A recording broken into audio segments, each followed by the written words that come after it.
Hi everybody, welcome to hamworldonline. This is Santiago, Hotel India 8 Oscar and Kilo Bravo 8 Sierra Mike. Today I have a very special guest, November 3, Victor Echo Mike Vance. He's going to be chatting with us about POTA and the annual Support Your Parks and Plaques event. If this is your first time on this channel, please hit the subscribe button below and make sure you click the little bell so you get notifications of new videos. And we're going to be starting right after this. Hi, Vance. November 3, Victor Echo Mike. Thank you for accepting my invitation and welcome to hamworldonline. Hi, Santiago. Before going into the business tonight, please take a minute or so and introduce yourself to our viewers, please. You bet. Yeah. So like you said, my name is Vance. November 3, Victor Echo Mike. I've been a ham for, I guess, not real long. It's only been about 7 years or so now.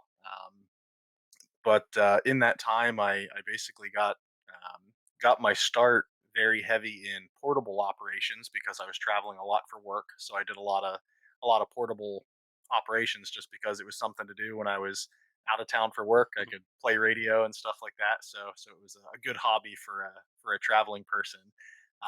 And Right. that's actually what got me involved in POTA initially was because I was traveling a lot, so it was a convenient activity to take part in. Go to parks, play radio, and then as work changed and things like that, and I was home more often, I basically started volunteering as a developer with POTA and started getting my home shack built. So that's kind of my Yeah, my we know background. about that project. We're gonna talk about it a little bit later. We all know about your Chuck project. So Yep. uh, we can say that you started backwards. You started uh, doing portable and then became in the Chuck person. Yep. Most of us do it the other way around. We start in the Chuck and then we go portable. Okay, good. Uh, I understand that you're gonna speak about POTA tonight and a very interesting event that you hold every year now for a couple of Yep. years. So, but most of all our viewers already know about POTA, especially in the US. So for those that are not too familiar with POTA, I want to take a couple of minutes to introduce them to POTA. What is POTA? What do they do? And everything you can share with us, we would appreciate it. You bet, for sure. Yeah. So POTA, abbreviation for Parks on the Air, is really a program designed to encourage folks to get out portable with their radio gear and just make some contacts. It the POTA that I'm involved with actually grew out of an event that the American Radio Relay League did in 2016, which was National Parks on the Air. And when Yeah, I that remember that. program, yep, yeah, and that was a lot of fun. That's actually how I got my portable start was in that program. But as that 1 year event came to an end, there was a lot of people that really just loved the portable activity. So Jason Johnston, W3AAX, he's basically the one that got POTA as we know it now essentially started up after that event ended.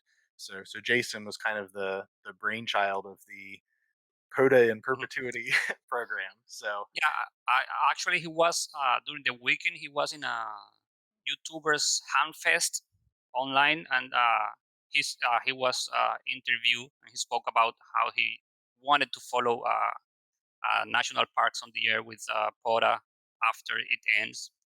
So it's a nice story. I wanna put the link to that video in the description of this video, so people watching this video on the replay could also see that participation.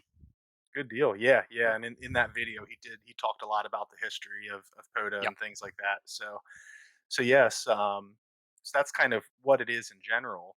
Um, Basically when you participate in POTA, obviously we have a website and stuff where you can get registered and look at spots and things, and I'll actually pop that up in a little bit here. But really there's two main parts to POTA. You are either an activator or a hunter. You don't only have to be one, but those are kind of the two hats that people participating in POTA wear. So as an activator, you're essentially the person that's going out to the park, setting up your equipment, and calling CQ POTA. Um, there's not a lot of rules in the program. It was designed that way because we really want people to have fun and not have to worry about a lot of complicated rules. So Yeah. really the main thing to remember is basically you and all your gear have to be inside the boundaries of the park. We do say that the park should be open. We don't want people like trespassing into a closed park or anything like that. So just go Posting to bail afterwards. exactly, yeah. So yeah, so go to an open park. Make sure all your gear is within the bounds of the park. Set up, call CQ POTA, and you can pretty quickly generate a mini pileup for yourself.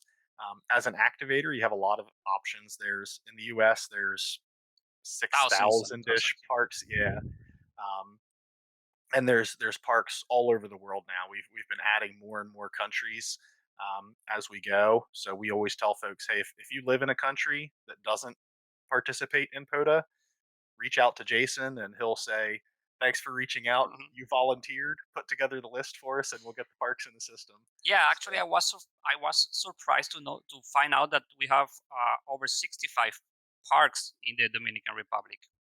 yep. Uh, Hotel India 8, India Lima Oscar, Luis Santiago is actually a good friend of mine. Okay. I think he's the country manager for POTA. Yep. He moved recently to Switzerland, but Okay. he's still a country manager here. And I was very surprised to find out that we have over 65 parks here, 65 opportunities to activate. Well, yeah. Now you have your challenge. Yeah, Lewis Yep. was. Yeah, we worked real closely with him. He actually for a while too. Kind of helped us out with some of our technical dev stuff. He jumped in and helped us with some stuff. But obviously, like you said, he moved to Switzerland, so the time difference is Yeah, it complicates things. yep. But anyway, yeah. So as an activator, you just get out and activate.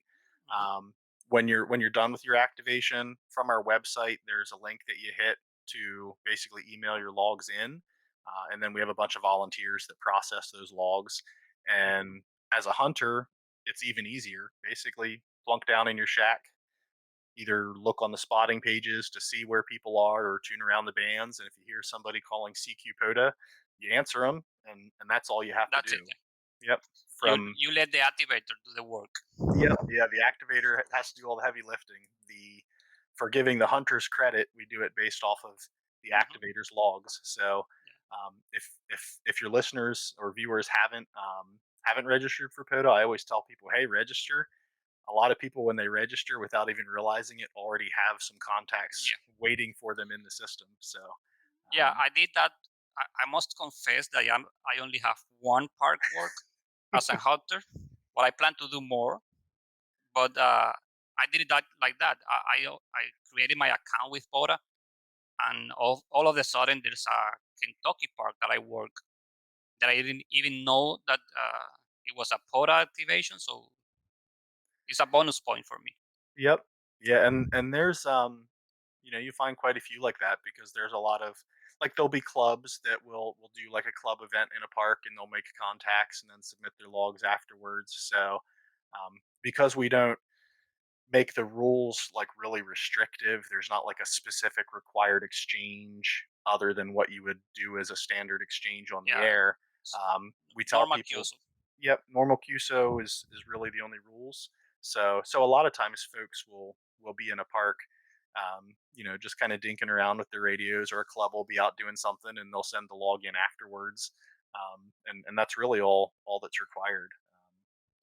Now, a lot of folks, you will hear calling CQ POTA specifically Yep, because they want to drum up the activity, but that's not required. If we have field day coming up, so if your club wants to do field day from a park and submit your log after field day, those are perfectly valid QSOs for POTA if you do field day in a that's park with your club. So, that's good to know.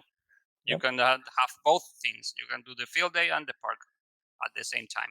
yep, One question that usually comes to mind from POTA is you usually hear what is a two-fer, three-fer, four-fer, and so on and so on.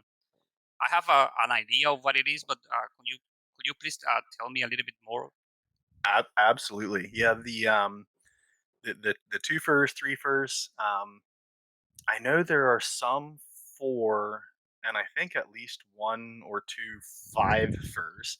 So so when we say Wow. like a one fur and a two fur, or a two fur and a three fur, really, basically what we're referring to is a lot of times there will be multiple parks where the boundaries overlap.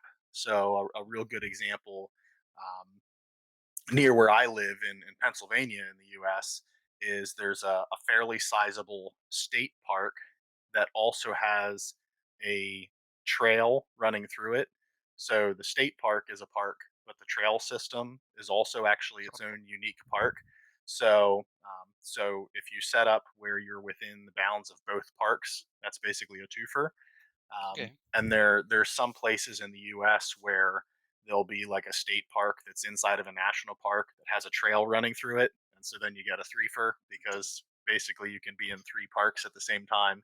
So that's basically what that is, and all you have to do for those is usually when you're making your contacts, you'll say, "Hey, I'm in these three parks," so you'll tell the person all three parks during your QSO, and then you just let your coordinator, when you email your login, you just let them know, hey, this was a three for at these three parks, and basically the log gets uploaded to each of the three parks, and you get basically Oh, triple the credit or double the triggers. credit. Yep, And it works both ways, even for the yep, hunter and the activators. yep, The activator get credits for the three parks. yep. Yeah. So as a hunter, every now and then, that's always a fun surprise when you make a Yeah, contact with somebody, and then you see like three parks pop through. It's kind of like woo, yeah. like this I, little party. I think I saw a video maybe a couple of weeks ago when there was four parks. I don't Yep, remember which one are were they, but I think they were talking about four parks. yep, yeah. There's and I don't remember where all they are. One of the other developers, N0AW Jeremy, um, near where he lives, he has one of those, either a four for or a five for, I forget which it is. So there's a couple of those around. One of the things that you'll sometimes see folks doing too, because a lot of people like to do POTA as like a club event. Hmm.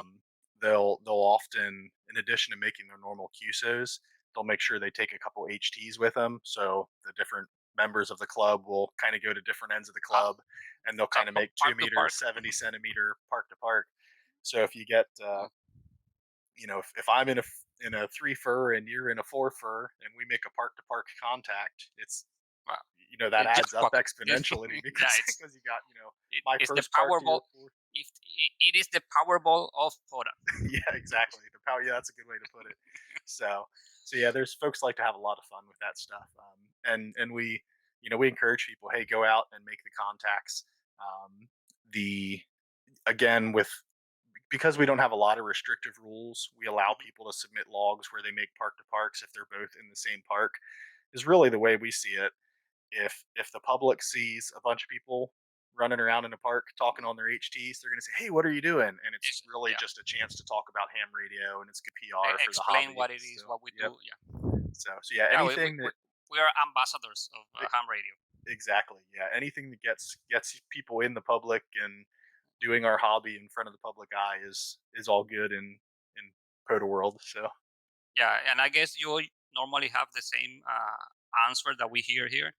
We hear if there is still ham radio operators alive, yeah, yeah, every now do and they then, people do people do that already still?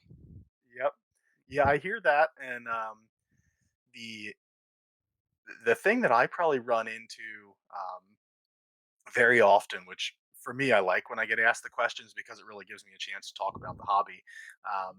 The A lot of people, when they think ham radio, they think of like grandpa's ham radio, Yeah, like some kind of big old clunky equipment and stuff.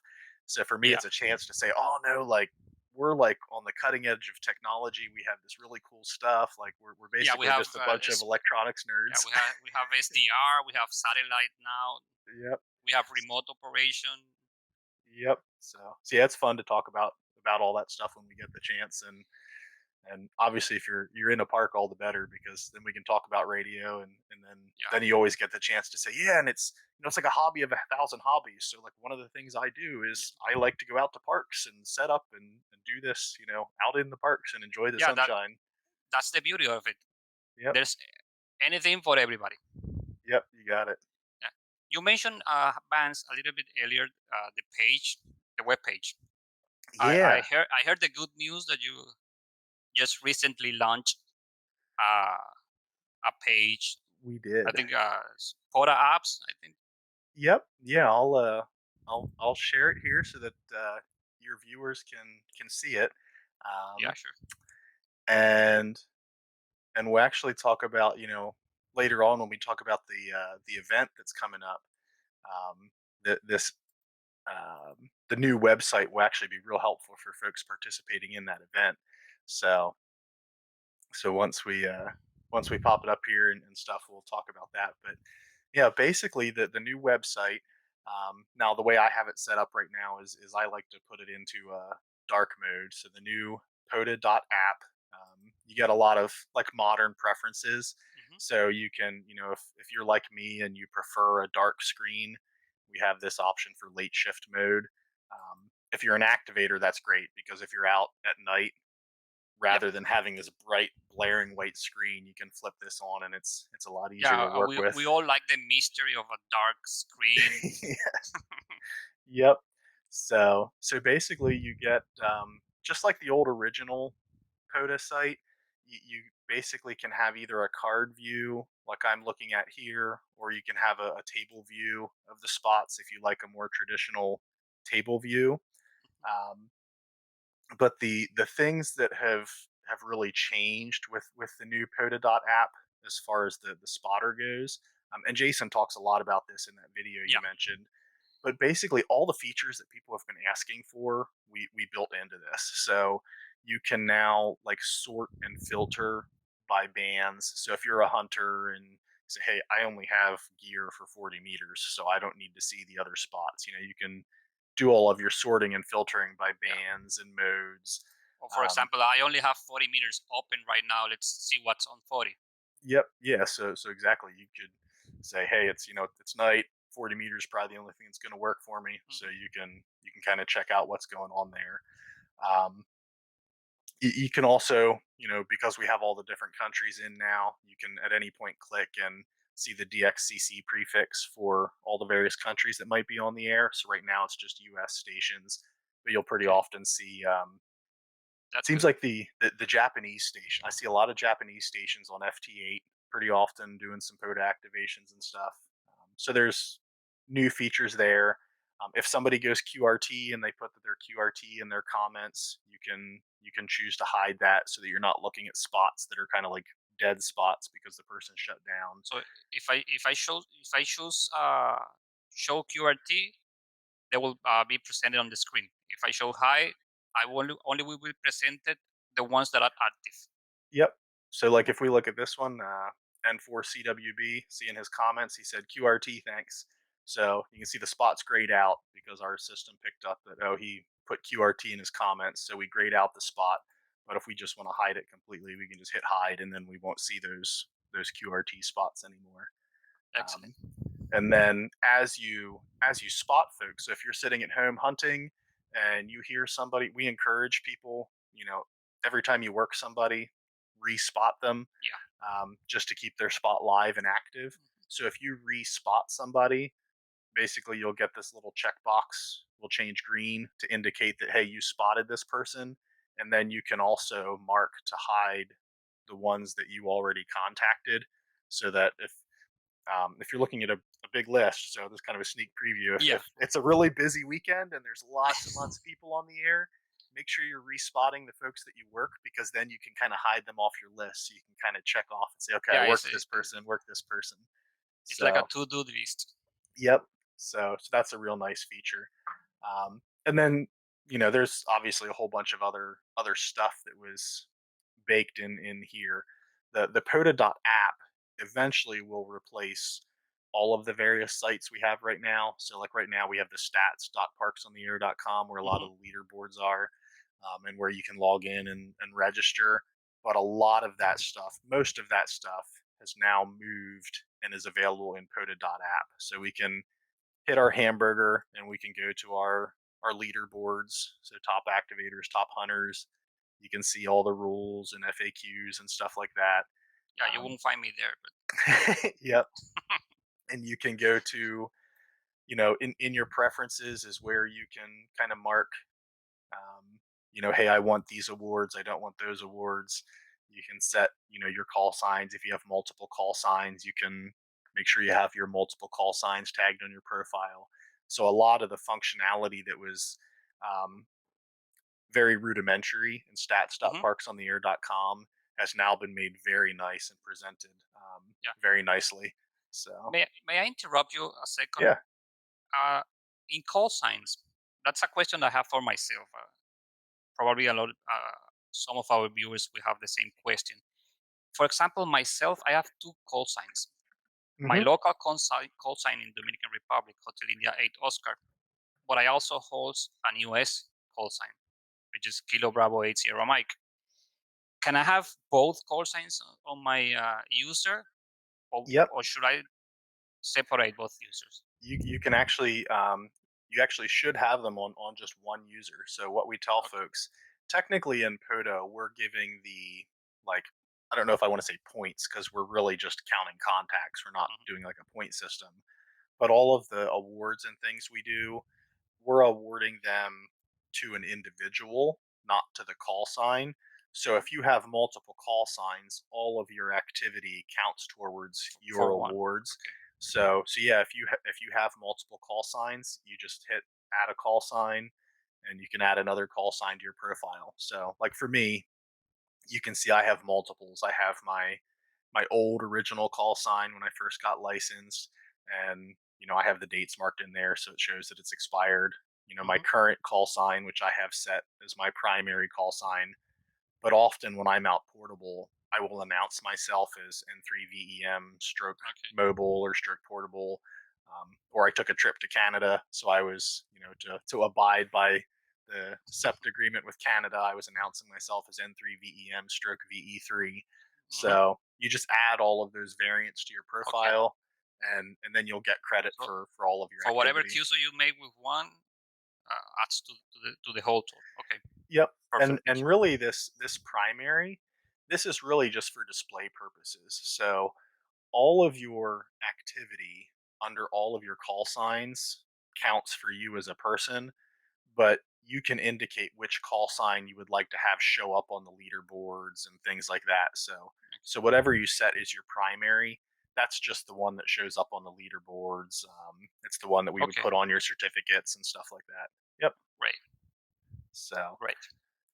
So yeah, so you can set preferences. I mean, there's all kinds of stuff in here. There's profile information where you can see awards that you've earned and recent contacts you've made. Um, so it's a very powerful site.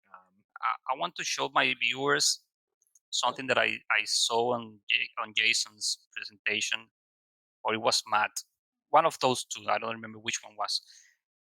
The awards uh, tab. Yep, yeah. If you go to My Awards, It has some dashboard things. yep, yeah. If you go to My Awards, this kind of will show you um, essentially your progress towards certain awards. So a lot of our awards are, they happen at like intervals of 10. So 10 Hmm. activated, 10 hunted. So there's, like gold, silver, bronze. There's like a series of awards for, Yep. doing X number of activations or contacting X number of parks. So you kind of have these trackers here that tell you. So I've activated Yeah, I 44 saw different that, and parks. they're Yep. great. They're a great tool. Yep. Yeah, it's exactly what it is. It's basically some kind of gauges and dashboards. So you can see, but I've because I traveled for work, I've activated a pretty Hmm. decent little handful of states, and I've hunted a pretty decent handful of states, and there are awards for hunting or activating all of the states. So I'm happy we're showing your user, not mine. Yep. Yeah, I have. But like I said, I think it's only Kentucky the one I have. Okay. Yep. Yeah, and I have a decent number of contacts, but there's some folks in the program that Yeah. these things are all lit up and very green for some of our real active folks. So yeah, that's basically these tiles show you your progress towards some of the different awards, and then the little table we were looking at the top. These are the awards you've earned, and you can basically click on these, and it'll basically generate and then spit out your certificate.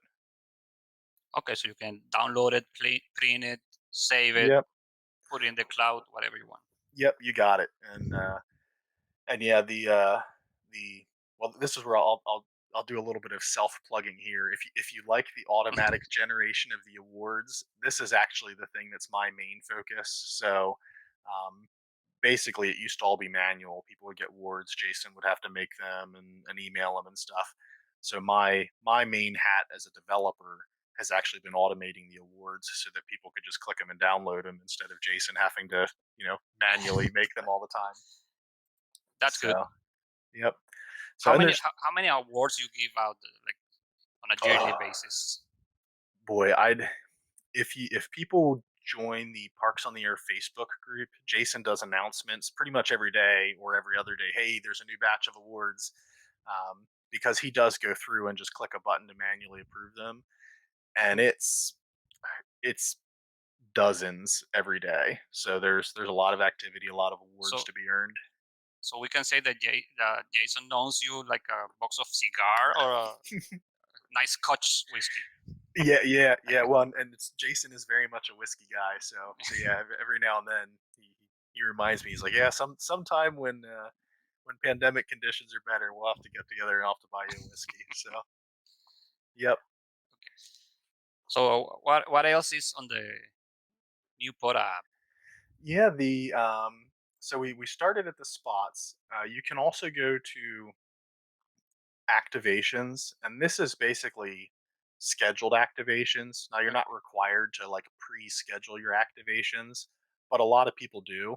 So you can take a look here, and this is where folks have basically said, "Hey, I'm going to be in this park on this date." So if you're looking for DX, it looks like here somebody's going to be in one of the German parks Hmm. on June 6th coming up. So you can kind of peek here at the schedule, and as long as you're logged in, you can actually click to add an activation, and then you can just add your own plans to the Your activation. scheduler.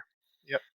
Now that you say DX, makes me wonder how often does the activator make DX contacts? Usually, I'm not sure. I've never been an activator, but usually you think about them like QRP, 5 watts, ten Yep. watts, something like that. So, is it common? It is common to make a DX contact from Park. I would say it's common, but it's not like it doesn't happen a lot. It really depends kind of on the activator. So if you tend to be QRP when you go portable, you probably wouldn't get a ton of DX, but I would say most folks are probably running standard, kind of 100-watt radios while they're in parks. Okay, that's Um, good. and it seems like, for me personally, I would say I probably had maybe one or two DX contacts every time I did an activation. So I'd do an activation, I might get 50 or 60 contacts, and one or two of them would be, maybe into Europe or South America or something. So that's Okay, there's a I, decent I, amount. I yeah, okay. Uh, I suppose that now that they're doing FT8 and FT4, it's more likely that they will have more DX contacts. Yep. Yeah, I think FT8 is probably the biggest mode for DX and POTA. Hmm. The I would say almost every day there's I don't know, I'm just kind of spitballing, but maybe 20-25% of the spots are people on FT8. So there's a lot of FT8 happening in the parks. So yep. Okay. So Um, yeah, the other stuff, I mean, there's a lot of things that you can kind of look at here, but We do have some sections like my activations if you want to see your specific history of activations. So it'll kind of give you the list. Hey, here's all Okay. the activations that I've been out to. You can look at your logbook, which is basically this list of all the QSOs that you've loaded into the system. So you can see I have just shy of 2,000 QSOs that I've made Wow. from parks. So, um, And all of this is sortable. yep, You can do filters with them. yep, yeah. You can pick like do I want to see the stuff where I was an activator or the stuff where I was a hunter? Do I want to look at park to park contacts? Do I want to just look at a specific date range of things? And then you can just kind of do a generic search too. So you can kind of peek around your own logbook of contacts. So Okay, good. yep. Uh, that's good. I will invite everybody to go to the new POTA app and find for themselves everything that is there's to it. But getting to the event, you've been having an annual event from since 2008, I believe, and Since that's 2018. Yeah. 18. Yeah, sorry, Yep. 18. And I think I read somewhere that you are the creator, one of the two creators of that event. Yep. It's Yeah. the annual Support Your Parks event. Yep. Yeah. We do every summer. We do an annual support your parks and plaque event. So we actually do um, a seasonal support your parks event. So we do a winter support your parks, a spring support your parks, summer, fall, so forth. But the summer support your parks event we combine with a plaque event. So we could just kind of generically call it the summer support your parks and plaque event. And basically, what it is for 2 days in the summer, and this year that's July 17th and 18th. And it's UTC, so 0 100 hours, July 17th through 23:59:59 on July 18th. Um, Basically, get out into parks or hunt from your shack and do what you normally do with POTA. It's all the standard POTA rules. There's no special rules. But for those 2 days, at the end of the 2 days, we give basically a 2 week window for logs to get submitted and uploaded and stuff like that. And then based on the activity from those 2 days, we have a whole bunch of plaques that we send out, and they're super nice plaques. I actually work with, being one of the creators of the event, Yeah. I work with a local plaque shop here in my hometown, and they make up these super nice. They're black plaques with a black piano finish and a metal laser engraved plate on them. I'll pop a picture up of them here in a little bit.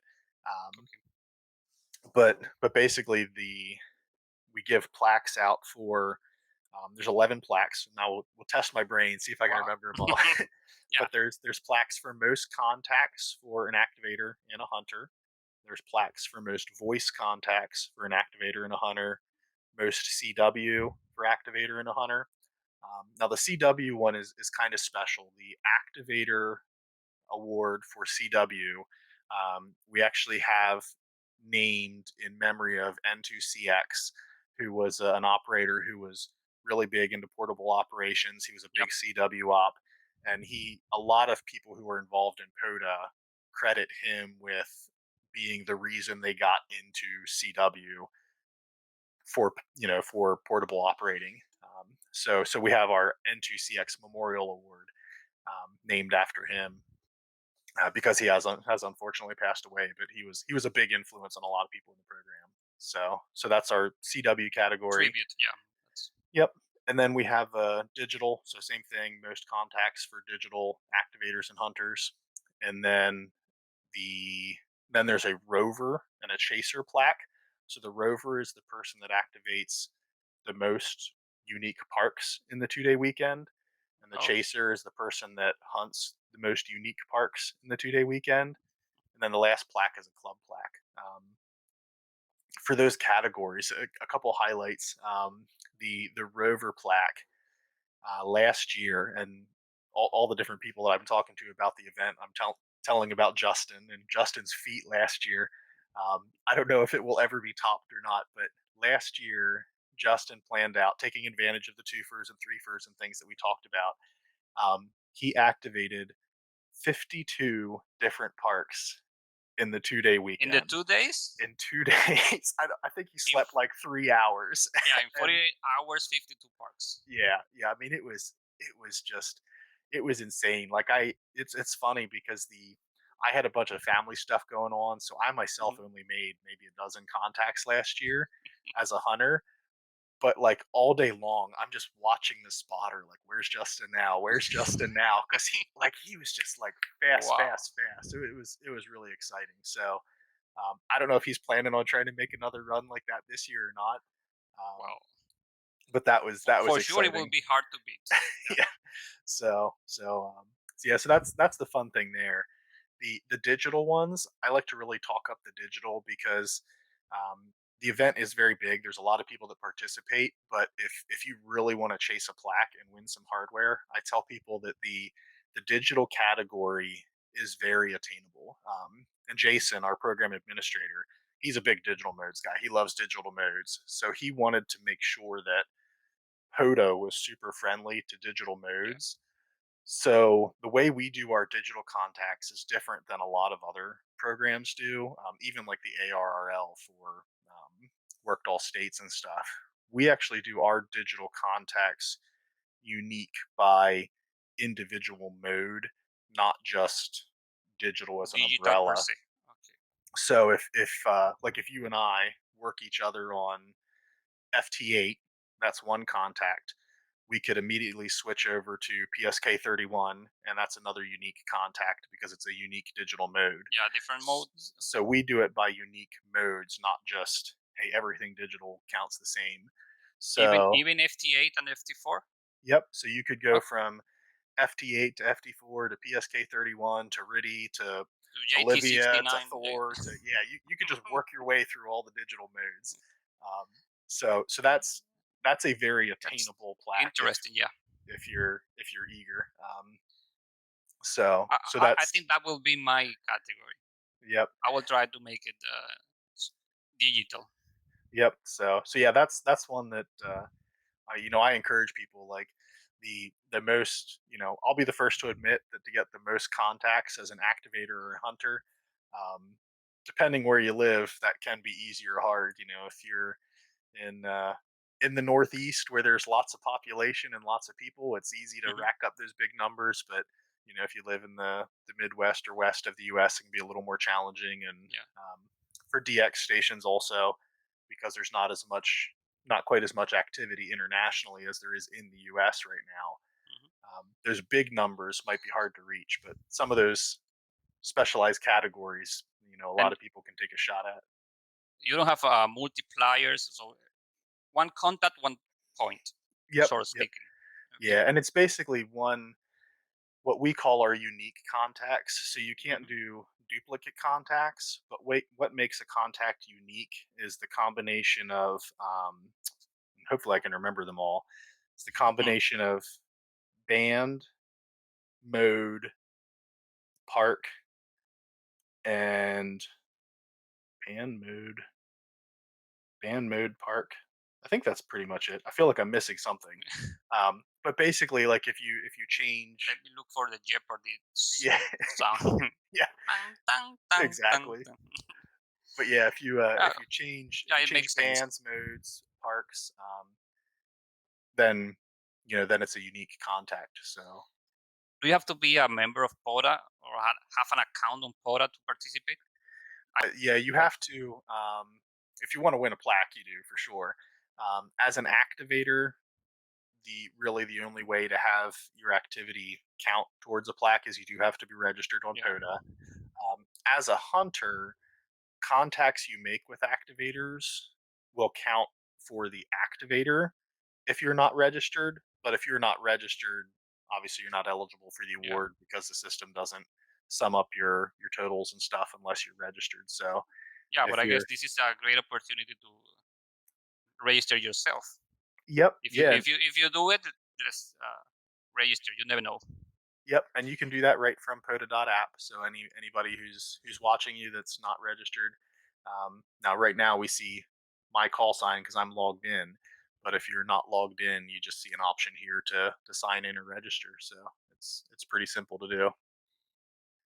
Yeah, So I had to do it for the new sites uh, yesterday. I think yep, I had to do the registration, accepting the rules, acknowledging the Slack and the Facebook group resources. yep, But it is a very straightforward process. It is quick and it is very straightforward. yep. And it's thankfully much easier now than it used to be. The original registration process. Um, some guy who was fairly new to coding. I'll hide my eyes here. I won't. I'll have to admit it was me. Designed the original login process, and it was one of those things. It's like, well, we'll get it working and we'll make it nice later. Yeah, So now it's finally nice. So yeah. And usually the later takes like years. yep, and that's kind of what it was. Our Yeah, our initial all that early stats.parks on the air stuff that you see was our first like, hey, let's get something up fast so we have something while we kind of build out the nicer stuff. And now we're starting to see the fruits of all the labor over the last 3 or 4 years. So yeah. I want to take this opportunity to mention that in your page you have a very clear, nice donate button. I encourage everybody to go to the page and click that donate button and make some donations because everything you see on POTA, all the website, all the materials, all the resources, everything is done by volunteering. yep, So everybody, just go to POTA and please donate so POTA can grow and we can grow with them. absolutely. Yeah, and the donations are much appreciated because that's for the developers, we all volunteer, Hmm. and the donations are basically what pay for our cloud hosting Yeah, and all the web services and stuff. So yeah. yep, You donate your time, but there are physical resources that you need to yep. have. Uh, about the sponsoring of the plaques, are there still possibilities to sponsor, or all the plaques are already sponsored? The Any new plaques for this year, maybe? Yeah, well, so the plaques are all sponsored for this year. Actually, when you and I first started talking about sitting down and chatting, there were two still open that needed sponsors, but in the meantime, folks did reach out, so we are fully sponsored for this year. So so we're not actually looking for any additional sponsors for this year. Now I realize I'm on the page from last year, but if anybody else wants to help out, really at this point the biggest way to help out would be to just click that donate button Yeah. and just help us keep the program on the air. And you can also send me an email if you'd be interested in sponsoring next year. You can kick me an email at any time. What I was thinking of the top of my mind for 2022, maybe we can have a DX plaque for an activator that work the board DX station. It's funny. Maybe we can sponsor it. Yeah, that'd be great. It's funny you mentioned that. We actually did talk about um, some new categories for this year potentially, and a DX plaque was one of them. But ultimately, we said, hey, for this year, let's go with the same plaques we had last year, and we'll kind of keep an eye on the numbers. And as we get more people participating in the DX stuff, then maybe we'll add some plaques for that. So I would Well, suspect by you next can year we count with might be me. looking. You can count with me for one of the DX plaques. There you go, good deal. The the other thing, while you're talking about different plaques, I'll scroll down to the bottom of our page. So this from our original stats.parks on the air site is where we have some of this information. But for 2021, while there's not plaques for these categories, we are actually going to be at least sharing some statistics by locations. Mhm. So kind of the inside secret sauce here is that these are some of the plaques that we said, hey, I wonder if we would want Yeah. to do plaques by location. So, do we want to do plaques like if you win your state or your province or your county if you're in the UK? These are kind of all things that we said I wonder if there'd be enough activity to actually talk about plaques for those. So essentially, what we did for 2021 is we said, well, hey, let's keep track of the stats and let's publish the stats just for fun. And if Yeah, it it's a looks teaser. popular, It's a if it it's a teaser exactly, for 2022. yep. So if these other categories, if they look popular enough, then we might revisit it next year to add some additional ones. But yeah, this stuff will be fun, especially for the DX folks or for the folks who are in states where it's a little harder to rack up the big numbers. We will at Hmm. least be publishing, hey, here's who made the most contacts in Nevada, or here's who made the most contacts in The um, Dakotas, please. yeah, yeah, exactly, in the No, Dakotas, north and south. yep, or whatever countries people participate from. Um, so we'll have some of that kind Okay, of fun stuff to share too. Yep. great, excellent. Anything else about POTA and the Plaque event that you want to share with us? I think that really covers the event. The only other thing I'll do, just to kind of highlight how nice these plaques are, is I'll just pop one up here big. I talked about how nice the finish on these was. They're a It real is nice full really size nice, plaque. really nice. So they're a really good piece of hardware if you wanna add one to Yep. the wall. And I like to point out that we are fortunate enough, even though Radio Shack as a company pretty much closed up their doors, Hmm. where I live, I was lucky enough that we have one of the few Radio Shacks that was a franchise, so it was actually privately owned. So we have one of the few remaining Radio Shacks right in my neighborhood, and the guy who runs it is a ham. So Okay, he jumps in and sponsors a couple plaques for us too. great. So Yeah, so you can we see the quality, even in the picture. You can see the quality of the plaque. yep, yeah. It's actually hard for me to take pictures of the plaque and not get my reflection in it. They're so shiny. Hmm. So Yeah, but yeah, you can see it. You can still see it. yep. Okay, So great. So I won't forgive myself if I don't make this question. Tell me about it. We have a few minutes left. Tell me about your Shack project. That's what I when I met you. I met Vance following his Shack project in his blog. yep. Since day one, when you were testing with the microphone, the sounds, the echo, and everything else, to the last moment that you put I think it's your LED light Yep. sound indicator, something like that, a few weeks ago. Yep. So tell me about it. Yeah, it's been like you said, it's been a long ongoing project, and like you said, I started backwards. So I started as a ham, all portable in the car, and then when my job changed and I was going to be working from home, I was like, oh, now I get to finally build a shack. And we had a room in our basement that we always called the cat room because it was basically the room where the litter boxes for the cats were.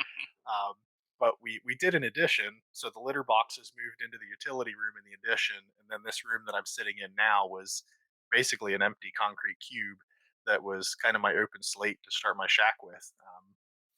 And it's the room is actually underneath my garage. So our garage is a suspended concrete floor. So it's a little concrete cube room, which is nice for this purpose because the walls are real thick, so I don't get a Yeah, lot of sounds from outside of the rest of the house coming through.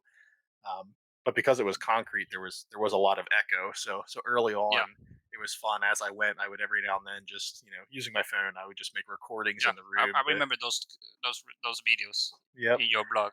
So it was it was basically started from bare concrete, framing up the walls, putting in all the conduit and stuff. I have little hatch panels with open conduit kind of go in every direction from this room, thinking, well, I might want to run coax that way, or I might want to run rotator cable this way. So put a lot of empty conduits in, um, and stuff like that. So it's been a fun project. The operating position itself, actually, I can probably Yeah, I was looking for flip some my pictures, but camera around, yeah, and but you go ahead. and now everybody can kind of look over my shoulder here.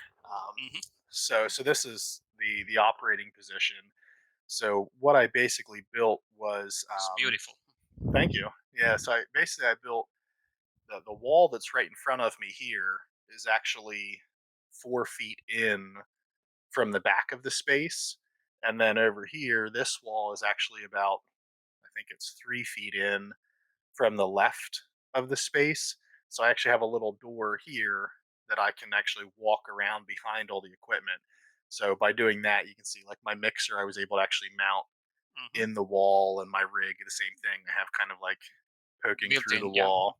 So when I walk around back, I can just stand back there and access the back of the equipment to swap stuff around. So in the Um, back is the real Chuck. yep, and that's the at some point I can probably switch the camera around and show back there too. But yeah, this is kind of where I do all my radio stuff from right here.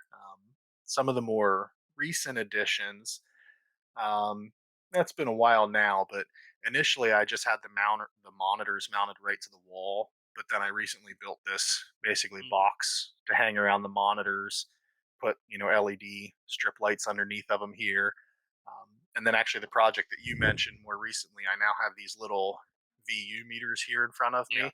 So when I have my various pieces of gear turned on and I pick up, a loud enough signal, they'll actually light up. So So you that, visually know where the sound came from. yep, yeah. So That's clever. basically when because I have, it's actually two different computers. So these monitors on one computer. This is a computer. I have my rig, my main rig here. I have a bunch of little radios around. Actually, a couple CB radios, a little UHF radio. Um, so basically, these little indicators. When I hear a noise in my headphones, I'm like, oh, which radio was it? So now I can, when a radio turns on, the little indicator lights up. So that was one of my little Arduino projects that I did. So Great. um, Another question. Aren't you afraid that you gonna add some radios? Because yeah, where you well will you put the new radios? yeah. So the most immediate plan. So the thing that I know I'm going to be doing, I move this. I wanted to make sure that I left a little bit of room to grow. Yeah.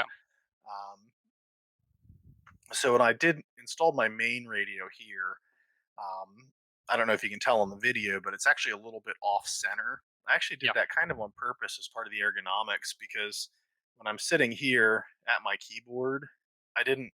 You see a lot of shacks where the radio is right in front of the keyboard, and then you have to Yeah, operate you kind have of to like go that. all the way through the keyboards to hold Yep. the knobs.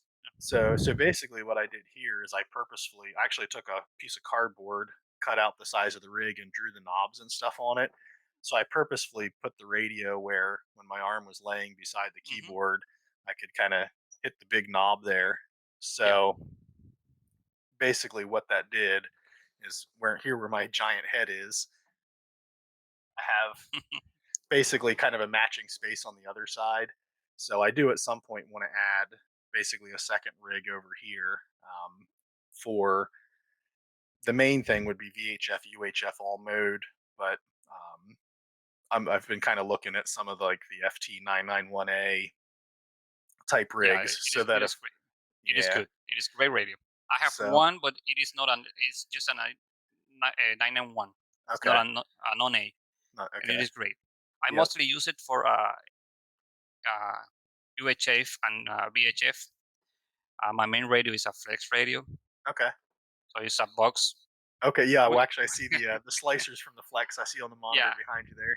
Yep. yeah, there is. Oh well, you can see the 911 there in that picture. Okay. Yep. Yeah. It's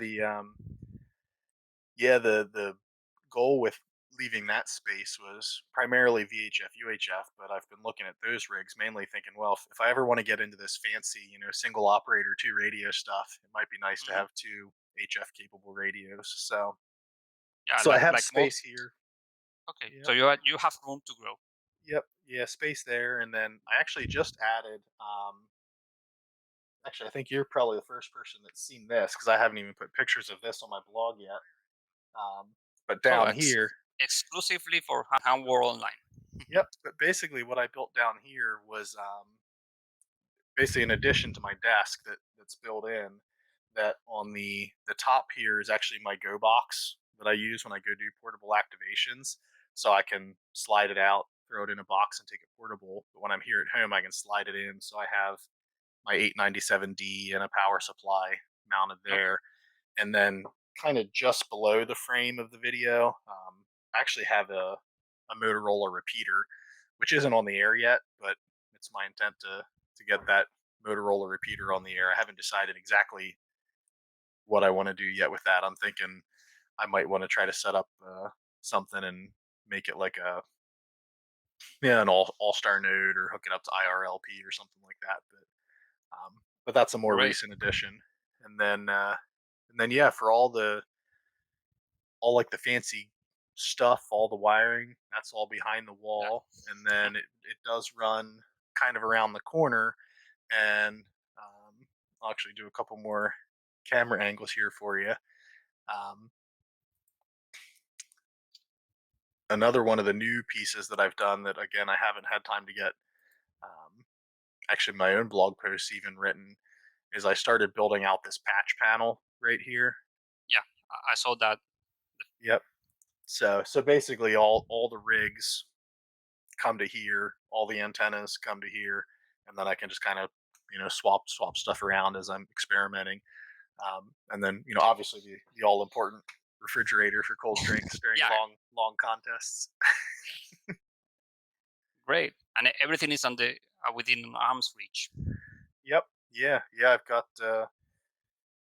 pretty much it for me anyway. It's an Yeah. ideal space to operate. That's the nice thing with doing this project and taking my time doing it is I was able to make it exactly how I wanted. I didn't have to, it was a lesson in patience for sure. But by not rushing through it, I was able to say, well, hey, I'd really like this here, or if I put this here, it's still within arm's reach, and then the piece that we talked about that I didn't pop up here yet.